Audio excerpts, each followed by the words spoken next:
Very good morning from London. Welcome to the RANsquawk European morning briefing for today, Monday the 26th of September. Hope you've had a great weekend. All the focus in Europe and on the market moving information has been the comments over the weekend and this morning emanating from the G20 meeting.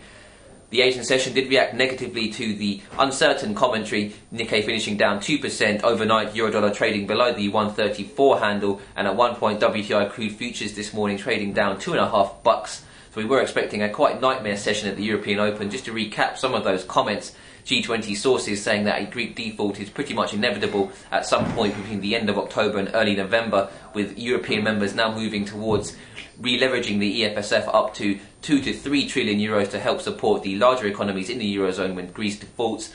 The Chinese Sovereign Wealth Fund ruling out buying any European debt, and the head of Standard & Poor's Sovereign Rating saying that increasing the ESF may have some negative credit implications for both France and Germany. So we were expecting a quite sharp decline at the European Open. However, markets have reacted with some good positive risk sentiment across the European indices. We're trading up over 2% across the major European bourses. Eurodollar getting supported, hoping to move back towards unchanged. The dollar index moving back towards unchanged. Also, WTI futures looking to narrow its losses now. That's a whole $2.50 swing from the early session this morning. Seeing some pressure coming onto the fixed income markets, Bund pressing on some fresh lows in current trade. They're all focusing therefore on the comments regarding the ECB's monetary policy. ECB member Novotny from Austria saying that they cannot rule out any possible cut or change in monetary policy at the next ECB meeting. Also over the weekend, Novotny noted that 12-month liquidity tenders may be brought back into force by the ECB.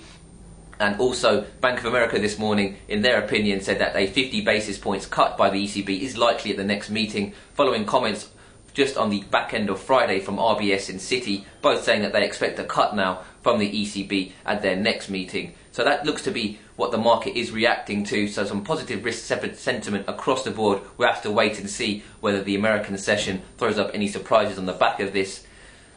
Pretty much then we've been quiet regarding the rest of the asset classes, all reacting to this general risk sentiment across the board. In the American session, we'll be looking out for new home sales data, which follows the Chicago Fed Activity Index, possible comments from Fed's Raskin, Fed's Kosh Lakota later on in the session. But that's enough from me. Have yourselves a great trading day.